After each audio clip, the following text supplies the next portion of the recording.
My son looked me in the eye and told me I was worthless, that I only ate and never helped. He said it in the stunning $5.8 million house I let him live in. I just smiled. But as he slept that night, unaware I was already setting in motion a plan that would end with a certified letter on his desk. A letter that would not just take back the house, but dismantle his entire world. If you've ever felt taken for granted, hit that like button and subscribe and tell me in the comments where you are listening from. You won't want to miss how this ends. The kitchen was cold, not in temperature but in spirit. I stood there, a 72-year-old man, in a space that felt more like a surgical theater than the heart of a home. My son Kevin's home. I ran a soft cloth over the countertop, a vast island of Calicotta marble, its gray veins sprawling like a frozen river. The recessed lighting overhead glared down, making the stainless steel appliances gleam with an impersonal shine. There wasn't a single magnet on the refrigerator, not one childish drawing or grocery list. Everything was clean, sterile, and silent save for the low, self-satisfied hum of the Sub-Zero refrigerator. My late wife Clara would have hated this kitchen. She loved warm, oak-cluttered counters, the smell of baking bread, and the chaos of life. This place had no life. It was a showroom, a statement. And for the last 10 days since my minor knee surgery, it had been my temporary residence. I finished polishing away a small water ring, a task that gave me a momentary sense of purpose. This house, a sprawling contemporary masterpiece in the heart of Palo Alto, was not a gift. Kevin and his wife Jessica seemed to forget that crucial detail. It was an asset, a significant piece of my portfolio held within the secure legal fortress of the Sterling Family Revocable Trust. A trust I had established years ago, and of which I was the sole trustee.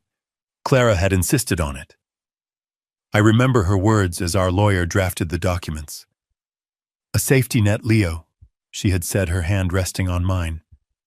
"Not a golden parachute. There's a difference." I understood that difference now more than ever. The sound of soft, expensive loafers on the polished concrete floor announced my son's arrival. Kevin entered the kitchen, already holding his phone to his ear, a Bluetooth device blinking in the other. He was 41, dressed in clothes that cost more than my first car, and he carried himself with the unshakable confidence of a man who had never truly faced failure.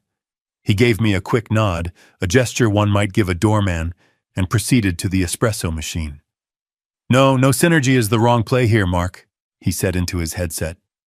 "We need to leverage the disruption pivot, the asset class." He spoke a language of buzzwords that I, a retired CPA who had built a fortune on hard numbers and tangible assets, found utterly meaningless. His wife Jessica followed a moment later. She was a woman who seemed to be sculpted from the very same marble as the countertops, all sharp angles and cool surfaces. She smiled at me, but it didn't reach her eyes. "Oh, Leo, you're up and about. You really don't have to clean, you know. We have a service for that." She opened a cabinet, her smile tightening. "And I see you've reorganized the spice rack." I had. The jumble of jars was illogical, so I had arranged them alphabetically. It was a simple, helpful act. "It's just that I have a system," she continued, her voice dripping with condescending sweetness. "It's alphabetized by cuisine profile. Pan-Asian on the left, Mediterranean on the right. It's just more efficient." I simply nodded. "My apologies. I didn't realize." Kevin ended his call and walked over, placing a heavy hand on my shoulder. "Don't worry about it, Dad. We know you mean well. It's good for you to have little projects to keep you busy. Old folks have too much time on their hands, right?" He winked as if we were sharing a joke at my expense. I didn't respond. I just watched them move around the kitchen, a seamless team of self-interest, taking for granted the very floor beneath their feet. Later that afternoon, I noticed the hinge on the garden gate was loose, swinging awkwardly in the breeze.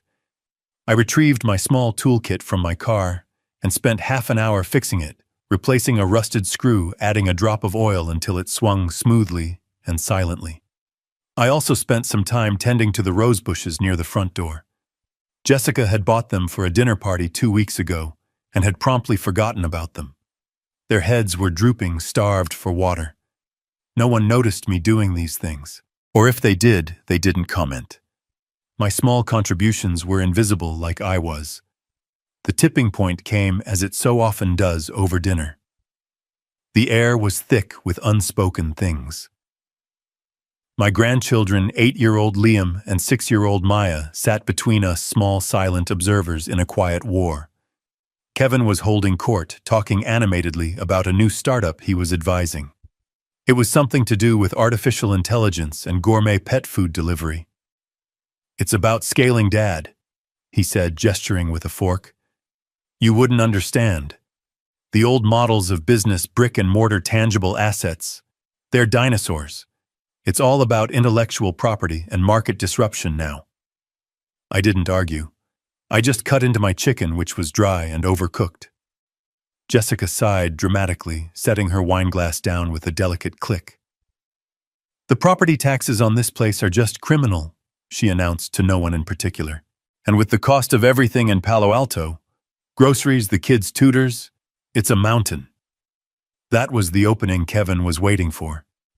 He leaned back in his chair, took a slow sip of his expensive Cabernet, and then fixed his gaze on me right across the polished mahogany table. His voice was casual, but his words were honed to a razor's edge. "Well," he said, a small, cruel smile playing on his lips, "things would be easier if some people did more than just eat and take up space. You eat, but you don't help contribute." Silence. It descended on the table like a shroud. Even the children felt it. Liam froze with his fork halfway to his mouth. Maya looked from her father to me, her eyes wide with confusion. The words hung in the air, ugly and undeniable. He had not just insulted me, he had defined me, reduced me to a burden, a mouth to feed, worthless. My first instinct, a primal flicker of rage, was to stand up, to shout, to list the decades of sacrifice, the endless hours of work, the very foundation of wealth that allowed him to sit there in his designer shirt and pass judgment. But I silenced it. Rage was his weapon, not mine. My weapons were patience and precision. So I did something that confused him more than any outburst could have. I looked at him, held his gaze, and slowly, deliberately smiled. I placed my knife and fork neatly on my plate, took a sip of water, and nodded. "You're right, son," I said, my voice perfectly level. "I should think about how I can contribute more." The confusion on his face was a small, fleeting victory. He had expected a fight, and I had given him agreement. He had no response. The rest of the dinner passed in that same thick, suffocating silence. Later, when I said goodnight to the children, Liam hugged me a little tighter than usual. He knew. Children always know. I went not to my bedroom, but to the large, empty living room.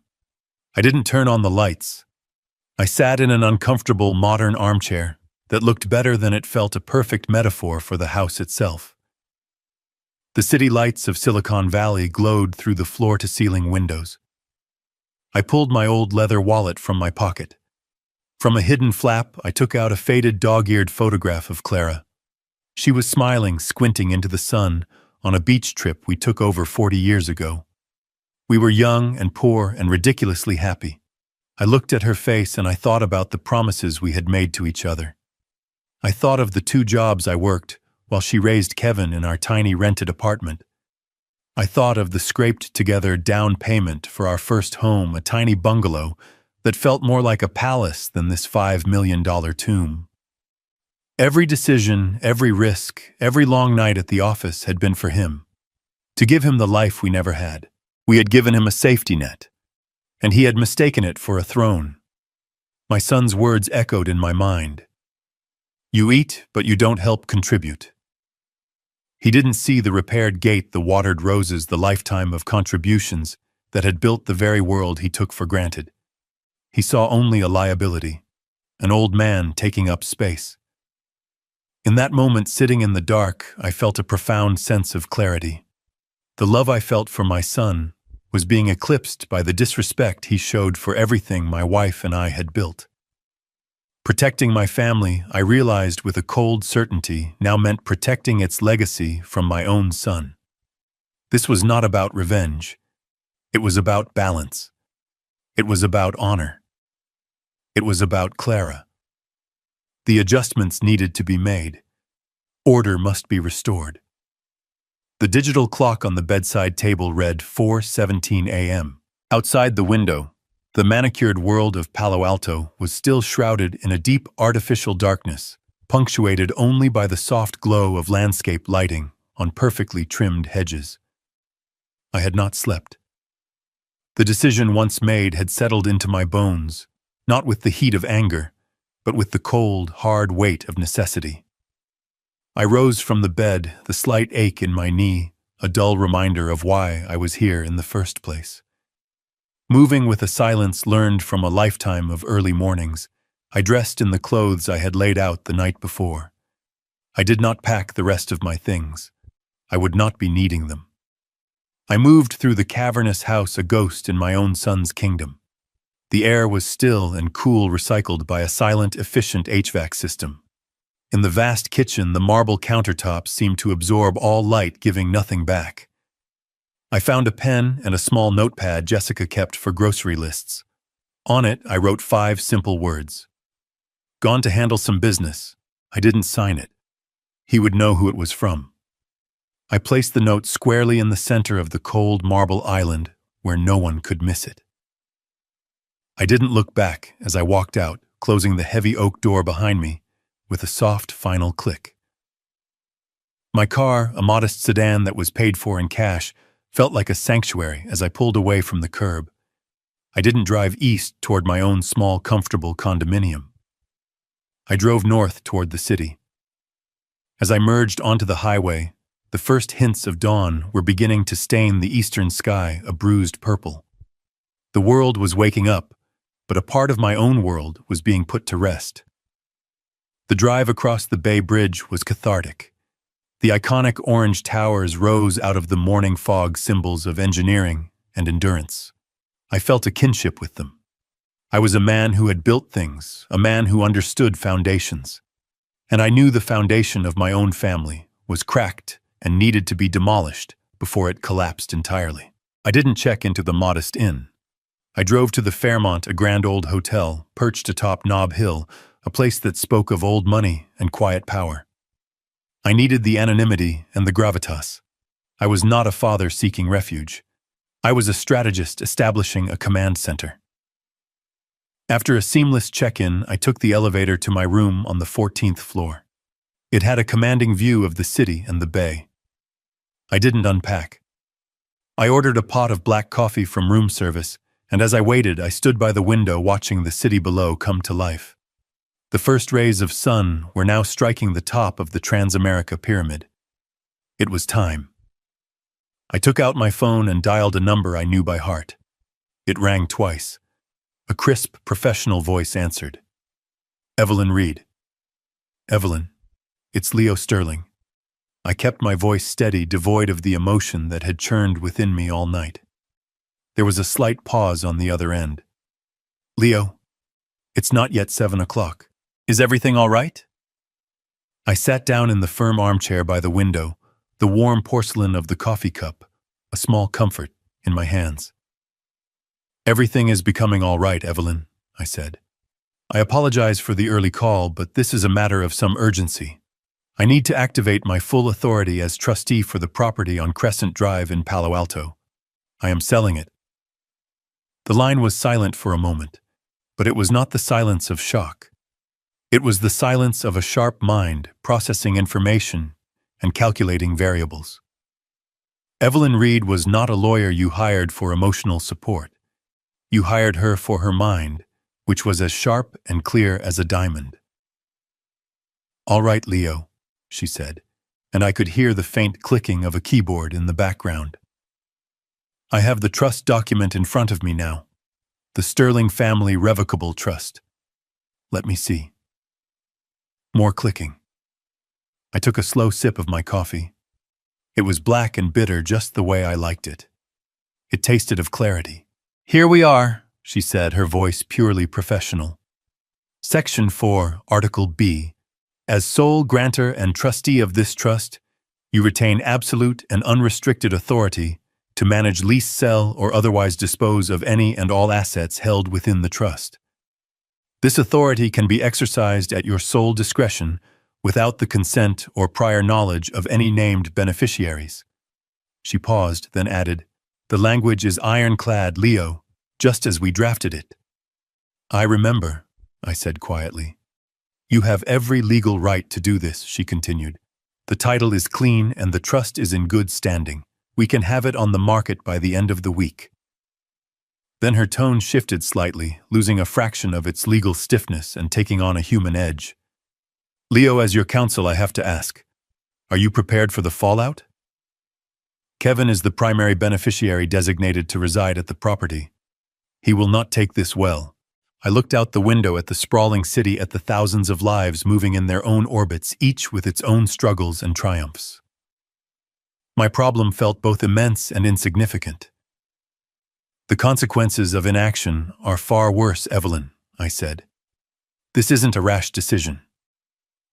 I decided to tell her something I hadn't spoken of in years. "You know, when Clara and I were setting this up with you, she had one primary concern. I wanted to just give the house to Kevin, sign the deed over. I thought it would give him a head start, security." I paused, the memory of my wife's sensible, loving face clear in my mind. "But Clara, she was wiser than me. She said, 'Leo, give a man a fish, you feed him for a day. Teach a man to fish, you feed him for a lifetime. But if you just give him the whole lake, he'll only complain about the property taxes.'" She knew. Somehow she knew that true security doesn't come from unearned assets. It comes from character, from respect, from contribution. I could hear Evelyn listening patiently on the other end. "So we created the trust," I continued. "Clara called it a safety net, a place to live, a foundation to build upon. It was never meant to be a destination. It was meant to be a starting point. But my son has spent the last decade treating it like a palace he inherited. He's forgotten how to fish, Evelyn. He's forgotten that the lake even has a bottom. He thinks his entitlement is a birthright."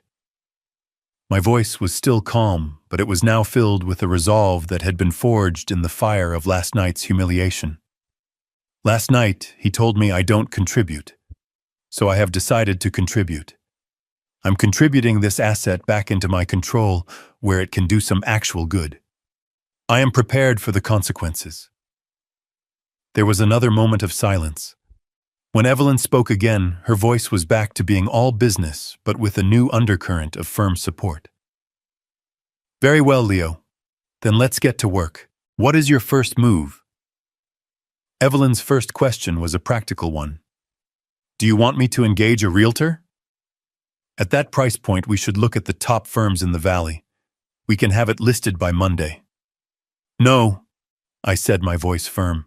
"We are not putting it on the market. There will be no bidding war, no for sale sign on the lawn. This is going to be quiet, and it is going to be private." "An off-market sale?" Evelyn asked, a note of curiosity in her voice. "To a private buyer. Do you have someone in mind?" "I do," I replied, looking at the photo of Clara that I still held in my hand. "But not a private buyer. I want you to contact the Bay Area Hearthstone Foundation." For the first time, Evelyn sounded genuinely surprised. "Hearthstone? The nonprofit for educator and first responder housing, Leo. They can't possibly afford the market value. A property like that, it's valued at $5.8 million. Their entire annual budget is probably not much more than that. I am aware of their financial limitations," I said calmly. "That is part of the plan. Clara used to volunteer with them, you know. Back when it was just a small community project. She was a public school teacher for 35 years.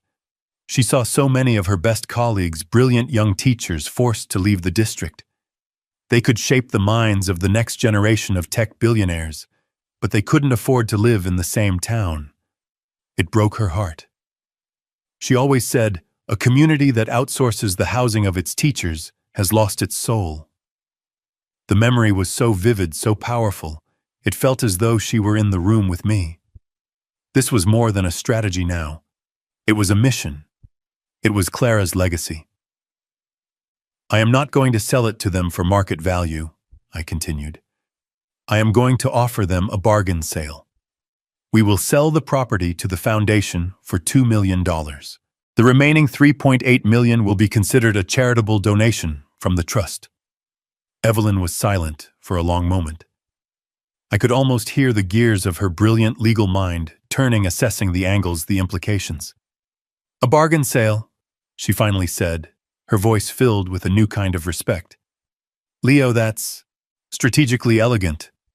The trust gets a significant cash asset from the sale, and the charitable donation component creates a massive tax deduction that will offset capital gains for years to come. It's financially sound and philanthropically brilliant." "It's what Clara would have wanted," I said simply. "The house was built with money, but it can be repurposed with meaning. Can you make the call, Evelyn, present the offer? I want it done by the end of the day." "Consider it done," she said. "I'll draw up the preliminary offer sheet immediately. They will be ecstatic." The hours that followed were a masterclass in quiet efficiency. From my room at the Fairmont, I became the calm center of a silent storm of legal and financial activity. Evelyn was true to her word. By noon, she had spoken with the director of the Hearthstone Foundation, a woman named Dr. Anya Sharma, who was, by Evelyn's account, utterly floored. Dr. Sharma thought the initial call was a prank. Once she understood it was real, she was overcome with emotion, explaining that a property of that size could be converted into subsidized housing for at least 4 families. 4 families of teachers, firefighters, and paramedics who could now afford to live in the community they served. By 3 o'clock, Evelyn had emailed me the formal offer documents. I read through every line, my old CPA eyes scanning the legal jargon and financial figures. Everything was perfect, precise, and irrefutable. I signed the documents digitally using a secure portal. The first irrevocable step had been taken. My name, Leo Sterling, as trustee, was now committed to paper. As this was happening, my phone buzzed with a text message from Kevin. I looked at the screen. The name Kevin appeared above a picture of him and his family, all of them wearing matching sweaters in a professionally taken Christmas photo. They were smiling, but it looked like they were selling teeth, not sharing joy. The text read, "Hey Dad, hope you're not still sulking about last night. Jessica says you took things the wrong way. Let me know when you're coming back." I felt a cold wave of something that wasn't quite anger, but a profound, weary disappointment. He thought I was sulking. He had reduced my lifetime of dignity to a childish temper tantrum. It only strengthened my resolve. I texted back a single, simple word: busy. The next 48 hours moved with incredible speed. The Hearthstone Foundation's board called an emergency meeting and unanimously voted to accept the offer. Their finance team worked with Evelyn to secure a bridge loan from a philanthropic-minded bank, and the process of title transfer and escrow was put on a fast track. It was a testament to what could be accomplished when people were motivated by purpose instead of profit. During this time, I spoke with no one but Evelyn. I ate my meals in my room, read the newspaper, and took long walks through the steep streets of Nob Hill. I felt a sense of peace I hadn't felt in years. I was no longer a passive observer in my own life. I was an active participant shaping my own destiny and honoring the memory of my wife. Another text from Kevin arrived the next day.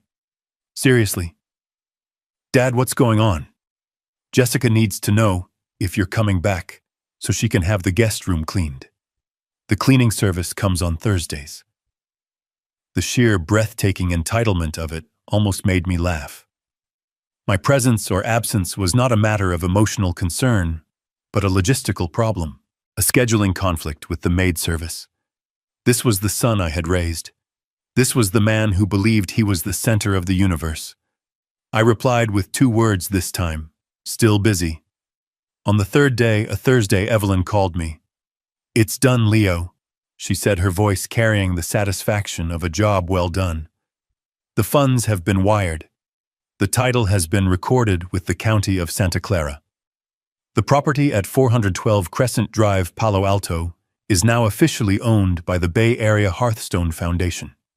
The Sterling Family Trust is $3.8 million richer in charitable goodwill and $2 million richer in liquid assets.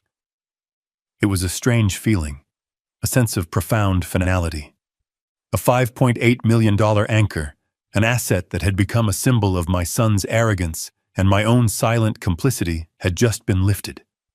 I had traded a piece of real estate for a piece of my soul. "Thank you, Evelyn," I said, my voice thick with an emotion I hadn't expected. "Thank you for everything." "You did the right thing, Leo," she said softly. "Now comes the hard part.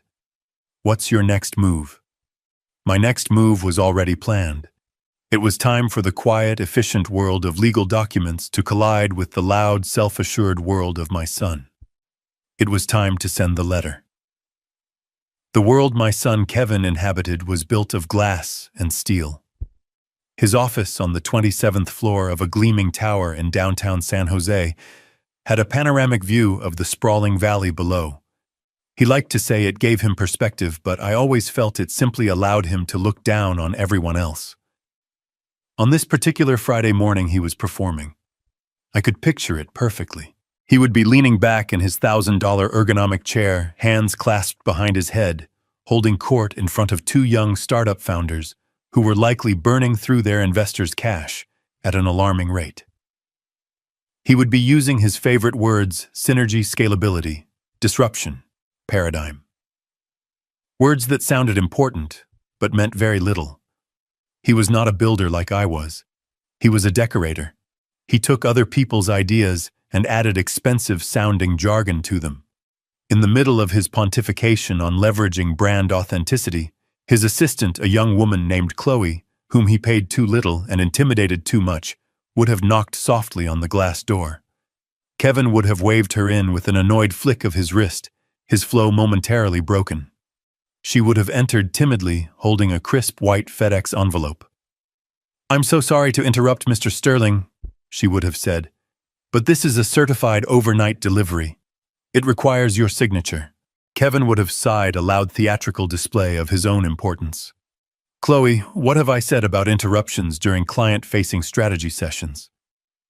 He would take the electronic scanner from her, scribbling his name with a flourish, his signature an illegible testament to his own ego. He would toss the scanner back to her and drop the envelope on his massive desk, a monument of polished oak, intending to ignore it. But the official look of it, the stark red and blue of the FedEx logo, the very weight of it in his hand, would have piqued his curiosity. Legal nuisance, most likely. Some boring paperwork from one of his shell corporations. He would gesture to the two young founders. "One moment, gentlemen. The price of success is an endless river of paperwork." He would slit the envelope open with a silver letter opener, a gift from Jessica that he kept on his desk like a trophy. He would pull out the sheaf of papers inside his eyes, scanning the first page with casual disdain. And that is when his world, so carefully constructed, would have begun to fracture. I can see the sequence of emotions as they played across his face, each one dismantling the mask of the powerful consultant. First, annoyance. What is this? Then confusion. The formal legal heading. Notice to vacate. The words would seem alien, a misprint. He would blink his brain, refusing to process the information. He would read it again, his lips moving silently. Then he would scan down the page. He'd see the address, 412 Crescent Drive, Palo Alto. His address. He would see his own name, Kevin Sterling, and the name Jessica Sterling, listed as current occupants. A small, nervous laugh might escape his lips. Some kind of ridiculous bureaucratic error. Someone was getting fired for this, but he would keep reading, a cold knot of dread beginning to form in his stomach. He would see the legal statutes cited from the California Civil Code. He would see the phrase, "pursuant to the legal sale and transfer of ownership of said property." Sale. What sale? His eyes would dart to the second page, a copy of a grant deed. The document was dense with legal text, but 2 lines would leap out at him, seared into his vision. Seller. The Sterling Family Revocable Trust, Leo Sterling, trustee. Buyer, the Bay Area Hearthstone Foundation, a 501c3 nonprofit corporation. The blood would drain from his face. The carefully maintained tan he got from the club would suddenly look like a cheap, peeling veneer over a pale canvas of shock. The papers would begin to tremble in his hand. The 2 founders would be staring at him, their pitch forgotten. "Kevin, is everything okay?" one of them might ask. But Kevin wouldn't hear him. He would be in a soundless vacuum, the only noise the frantic, panicked drumming of his own heart. He would fumble for his phone, his fingers suddenly clumsy and disobedient. He would stab at the screen, his breath coming in short, ragged gasps. Back in my hotel room, I was not waiting by the phone. I was sitting in the armchair by the window reading a biography of Harry Truman, a man I admired for his no-nonsense decisiveness. The city below was bathed in the clear light of a perfect autumn day. Ferries traced white lines across the blue water of the bay. I was at peace, Jean. When my phone began to ring, its vibration, a harsh buzz on the polished wood of the side table, I did not jump. I calmly placed my bookmark in my book, took a slow sip of water, and then picked up the phone. The screen showed Kevin's face. Let it ring 3 more times before I answered, just to let the silence do its work.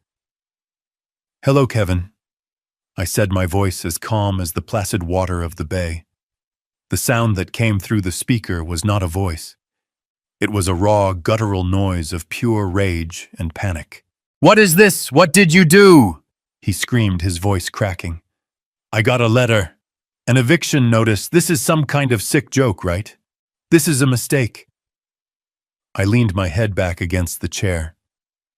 "It is not a joke, Kevin," I said, each word delivered with deliberate calm. "And it is not a mistake. A mistake it has to be. It says the house was sold. You can't sell the house. It's my house." "No," I corrected him gently. "It was never your house. It was an asset of the Sterling Family Trust. And as the trustee, I have executed a transaction. The property has been sold." I could hear him breathing heavily, a wild, cornered animal. I could picture him pacing his glass office, the young founders frozen in their seats, watching their supposed mentor completely unravel. "Sold to who this? Hearthstone Foundation. What is that? You sold my house to some charity?" "Yes," I said. "I did." "Why?" The word was a primal scream torn from the very depths of his soul. It was the question of a child who had just had his favorite toy taken away. It was the howl of a man who had built his entire identity on a foundation of sand and was now watching the tide come in. I paused. I let the silence stretch, letting his question hang in the air between San Francisco and San Jose. I looked out at the city, at the bridges connecting land masses, at the people moving with purpose. Then I gave him my answer. It was not born of anger or revenge. It was a simple statement of fact. A final entry on a ledger that had been unbalanced for far too long. "You said I don't contribute," I said, my voice soft, but carrying the unmistakable weight of finality. "So I decided to contribute my assets to people who would appreciate them. You can consider this my contribution." And then, before he could respond, before another scream or threat or plea could emerge, I ended the call. The line went dead. The conversation was over. The lesson had been delivered. I placed the phone back on the table and picked up my book. But I didn't read. I just sat there listening to the quiet feeling, the profound, unshakable peace of a world that had finally been set right. The aftermath was not a single explosion, but a series of slow, grinding collapses. I did not witness them firsthand, but Evelyn kept me discreetly informed, and the rest I could piece together. Kevin, in his panic, did exactly what I expected him to do. He threw money at the problem. He hired a high-powered law firm in San Francisco, the kind that advertises in glossy magazines and has fountains in their lobby. He and Jessica sat in a leather-appointed conference room across a table so polished they could see their own anxious reflections in it. I can picture the lead attorney, a man with silver hair and a gold watch, listening patiently to Kevin's tirade. He would have let my son vent, letting him list his grievances, his perceived injustices, his absolute certainty that some legal loophole could be found. The lawyer would have nodded, projecting an aura of expensive empathy. Then, when Kevin was finally out of breath, the lawyer would have opened a thin file folder containing the documents Evelyn had forwarded. He would have tapped a single page. "Mr. Sterling," the lawyer would have said, his voice calm and utterly devoid of hope. "The document for the Sterling Family Revocable Trust is one of the most well-drafted ironclad instruments I have ever seen. Your father, as the sole grantor and trustee, has absolute unequivocal discretion.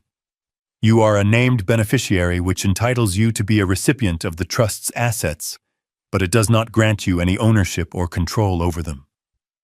He did not need your permission. He did not need to inform you. His actions were perfectly, and I must say brilliantly, legal. There is no case here. There is no loophole. There is nothing I can do for you." The silence in that room would have been more devastating than any shouting match. The finality of the law, cold and impartial, was a wall Kevin could not bully, charm, or buy his way through. The six-figure retainer he had paid was gone, spent on a 20-minute meeting that only confirmed his powerlessness. The fight that followed as they drove back down the highway must have been spectacular. The carefully constructed partnership of their marriage, built on the shared goal of managing my wealth, had just been declared bankrupt. Now came the liquidation of blame. Jessica's voice sharp with fury. "I told you, Kevin. I told you not to push him. You and your arrogant mouth. You always had to be the smartest man in the room. And now look where we are. We're homeless." And Kevin's retort, filled with the vitriol of a cornered animal. "Me. This was you and your obsession with status. The parties, the designer clothes, the vacations. You're the one who couldn't stand living in a normal house. You're the one who saw my father as a walking bank account. You pushed me to ask for more, always more." They were both right, of course. Their friends, the ones who had flocked to their lavish dinner parties and poolside barbecues, began to disappear. The calls went unanswered. The invitations stopped arriving. Their social standing had been tied to the house, to the illusion of inherited power. Without the house, they were just another couple in their 40s, drowning in debt and facing the harsh reality of the Silicon Valley housing market. Their world, once a glittering showcase of success, had been exposed as a cheap stage set, and the lights had just been turned off. 3 months later, I returned to 412 Crescent Drive.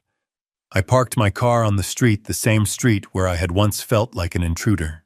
The grand, imposing facade of the house was unchanged, but something felt different. A new sign made of simple, elegant carved wood stood near the driveway. It read, "The Clara Sterling House for Community Educators." There was no gala, no press, no flashy event. The Hearthstone Foundation was hosting a small welcome reception on the lawn for the first 4 families who would be moving in. I saw Dr. Sharma, the director, and she greeted me with a warm, genuine hug.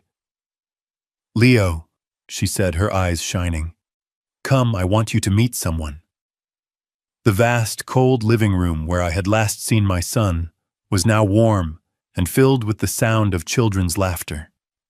The sterile modern furniture was gone, replaced by comfortable sofas and bookshelves filled with donated books. A young woman with a kind face and tired eyes approached me, holding the hand of a little bummer who looked to be about 6.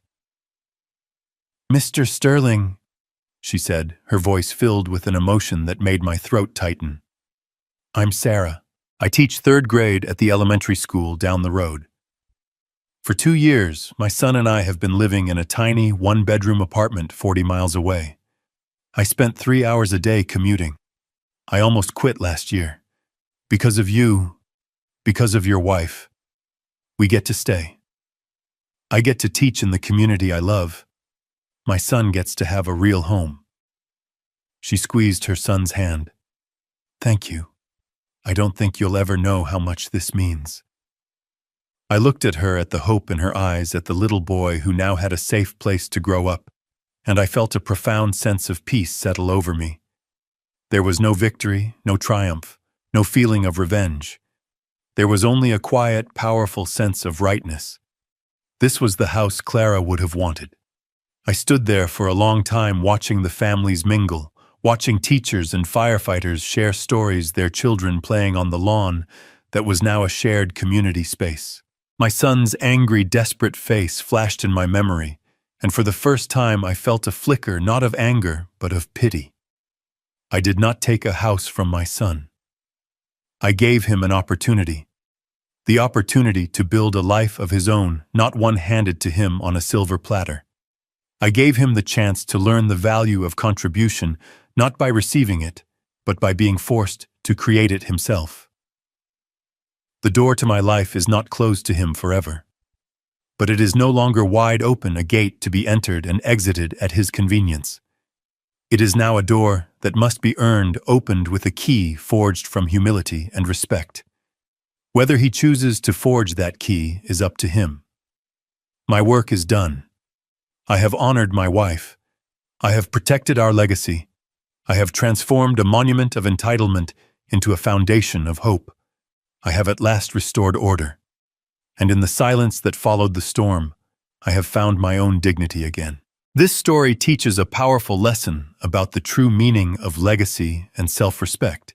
It shows that generosity without boundaries can accidentally foster entitlement, and kindness, when consistently unreciprocated, can be mistaken for weakness. The ultimate act of contribution isn't always financial support, but the difficult decision to uphold one's own dignity. True strength lies not in emotional reactions, but in calm, strategic action that reestablishes order and honor. It reminds us that our worth is not defined by how others treat us, but by the values we refuse to compromise, even for family.